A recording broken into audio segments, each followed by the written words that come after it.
नमस्कार दोस्तों, हमारी आज की कहानी का नाम है निर्णय। सच जी, तुम्हें देख कोई भी नहीं कह सकता कि अब तुम सास बनने जा रही हो। फुर्ती इतनी कि अच्छी अच्छी जवान लड़कियां भी गच्चे खा जाएं। वैसे एक तरह से ठीक ही है, अपने हाथ पैर चलाते रहो तो किसी के भरोसे नहीं रहना पड़ता। पर एक बात कहूँ जी, अब ना आपके आराम करने के दिन आ गए हैं। अब बहू आ रही है, अब थोड़ी अपनी सेवा का मजा लेना। ये दुनियादारी के सभी बंधनों से अब थोड़ा मुक्त हो जाना। नई बहू के आने से बेटे का मोह थोड़ा कम कर लेना चाहिए। क्यों छोटी, बिल्कुल सही कह रही हूँ ना मैं? रेखा ने खिलखिलाते हुए अपनी बहन लता से कहा। बहू ला रही हूँ, कोई नौकरानी नहीं जो उसके आते ही अपनी सारी जिम्मेदारी उस पर छोड़ दूँ। मेरे लिए जैसे रागिनी मोनी वैसे ही राधा है। देखना, मैं अपनी बहू को पलकों पर बिठाकर रखूँगी। मंजू जी ने बड़ी ही सहजता से अपनी बात कह दी। जी, सब किताबी बातें होती हैं, बहू कभी बेटी नहीं बन सकती।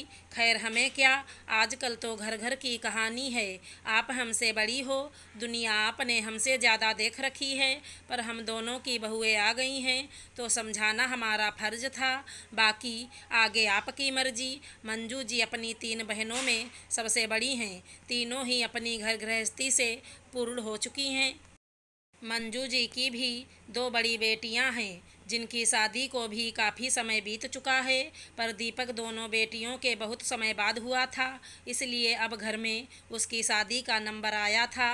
मंजू जी की दोनों बेटियां अपनी अपनी गृहस्थी में बहुत खुश थी।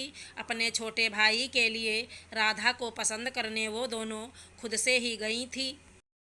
राधा एक बड़े संयुक्त परिवार में पली बढ़ी, अपने भाई बहनों में सबसे बड़ी थी। परिवार का ख्याल, आदर मान सम्मान अच्छे से कर पाएगी, यही सोचकर अपने दीपक के लिए राधा को पसंद किया गया था। सगाई से लेकर शादी तक मंजू जी और महेश जी ने दिल खोल कर खर्च किया था। एक एक चीज़ राधा को अपने साथ खुद ले जाकर उसकी पसंद से दिलवाई गई थी।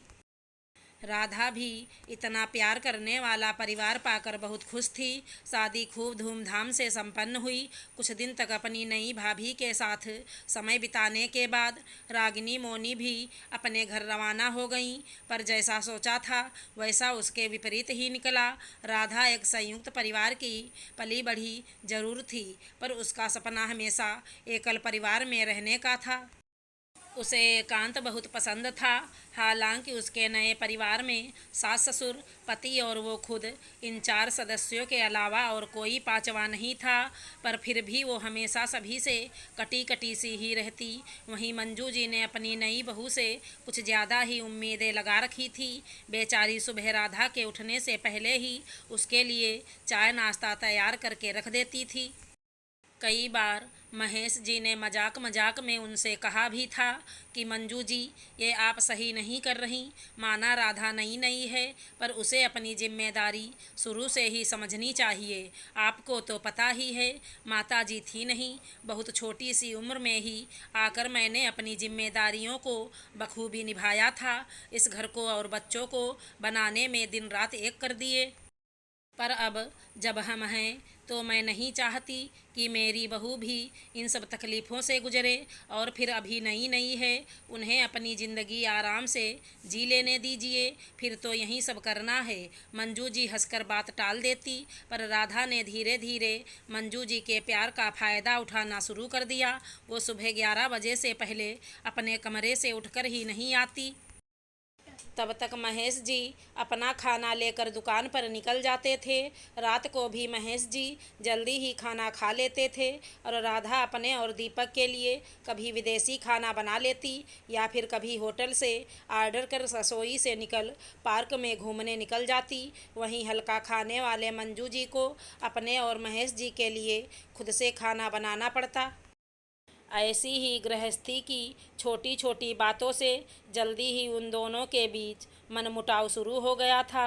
जहां मंजू जी इसे राधा का बचपना समझ बातों को नज़रअंदाज कर देती, वहीं राधा नमक मिर्च लगाकर रात को दीपक के आते ही सारी बातें उसके सामने परोस देती।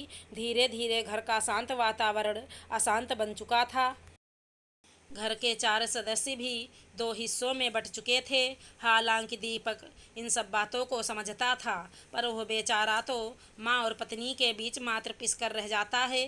तभी शादी की पहली सालगिरह पर जब रात 12 बजे मोनी और रागिनी अपने परिवार सहित अपने भाई और भाभी को सरप्राइज देने आ पहुँचती हैं, तब दीपक की तो मानो खुशी का ठिकाना ही नहीं रहा। पर राधा अपना ये दिन सिर्फ अपने पति के साथ ही मनाना चाहती थी, इसलिए अनमने ढंग से ही वो केक काटने की रस्म में शामिल हो पाई। मुझे ये दिखावा पसंद नहीं है, अपनी बहनों से कह देना अगली बार समय देख कर आया करें। पूरी नींद खराब कर दी। राधा को उसकी पहली वर्षगांठ का तोहफा देने जब वो उनके कमरे की तरफ आईं, तब राधा के मुंह से इस प्रकार के शब्द सुनकर मानो उन्हें ब्रजपात सा हो गया, जिसे वो बेटी बेटी कहते नहीं थकती थी। आज वहीं उनकी बेटियों को अपने ही घर आने के लिए भी समय का नियम बता रही है।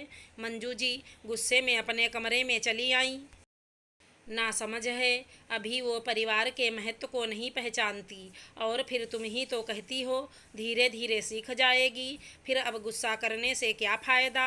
सारी बात जानने के बाद महेश जी ने मंजू जी को कहा, शायद गलती मेरी ही थी, लता और रेखा सही ही कह रही थी। खैर, शायद मेरी किस्मत में ही ऐसा लिखा था। राधा की हरकत ने मंजू जी को अंदर तक बहुत दुख पहुंचाया था। राधा की शादी को 3 साल बीत चुके हैं, पर ना तो वो अपने सास ससुर का खाना बनाती है और ना ही घर के कुछ कामों में हिस्सा लेती है। घर की बेटियों को छुट्टियों में रहने आने पर भी उसका हर बार एक नया ही रूप निकल कर आता। धीरे धीरे भाई की खुशी और घर की शांति के लिए दोनों ही अपने ही घर आना कम कर देती हैं। परिवार की बदनामी के डर से और अपने बेटे की चिंता में वो दोनों भी चुपचाप सब कुछ सहन करते रहते हैं। मंजू जी बेचारी अपने मन की बात अपनी बेटियों से ही कर लेती। इधर राधा ने पूरे समय दीपक को कभी उसकी बहनों को लेकर, कभी मंजू जी के खिलाफ कान भरते रखना जारी ही रखा। दीपक से अपने माता पिता का दुख नहीं देखा जाता, वहीं वो अपनी पत्नी को भी बहुत प्यार करता था। पर जब थका हारा इंसान रोज़ रोज़ घर आकर एक ही चीज़ सुनता है तो उसका गुस्सा फूट ही जाता है। एक दिन, माँ, मैं रोज़ रोज़ के क्लेश से तंग आ चुका हूँ। राधा आप लोगों के साथ रहना ही नहीं चाहती, क्यों ना आप दोनों घर के नीचे वाले हिस्से में रहने चले जाएं और राधा को ऊपर रहने दें। कम से कम घर में शांति तो रहेगी। मैं आपका और पापा का अब और अपमान होते नहीं देख सकता।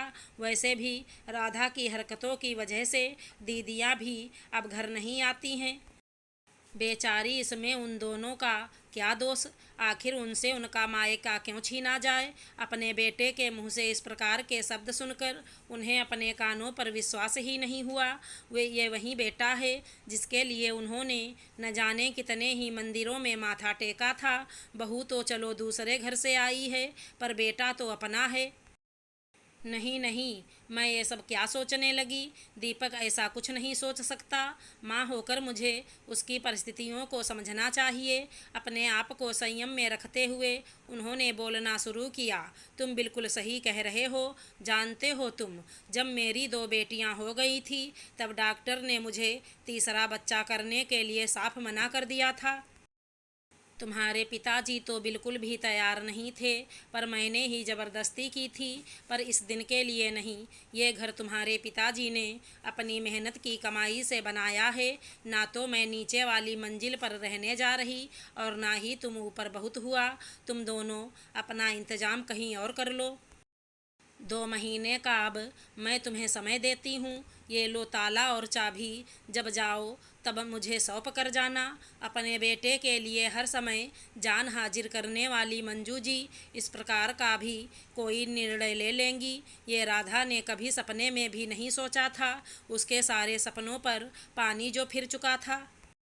थोड़ी ही देर में वह मंजू जी के पास माफ़ी मांगने के लिए खड़ी थी। कभी कभी अत्यधिक मोह और मीठा भी अपनी ही बीमारी का कारण बन जाता है, और इस उम्र में अब हमसे ज़्यादा झेला नहीं जाएगा। तुम हमारे लिए पहले भी लाडली बहू थी और आगे भी रहोगी, पर मैं तुम्हारी सास हूँ, तुम्हारे पति की माँ। जो उसे जन्म देने के लिए अगर दुनिया से लड़कर कष्ट सहकर दुनिया में ला सकती है तो उसके बिना रह भी सकती है। आगे से कभी भी एक माँ को कमज़ोर मत समझना। माँ का दिल था जल्दी ही पसीज गया, पर अपने ही घर में अपने वर्चस्व के लिए फिर से ऐसा कोई निर्णय ना लेना पड़े। वह दीपक और राधा को अपने से दूर ऊपर वाली मंजिल में रहने का आदेश दे देती हैं और बेटे के मोह से बंधे बंधन से मुक्ति पा लेती हैं। अगर हमारी कहानी पसंद आई हो तो चैनल को लाइक शेयर सब्सक्राइब करें। धन्यवाद दोस्तों।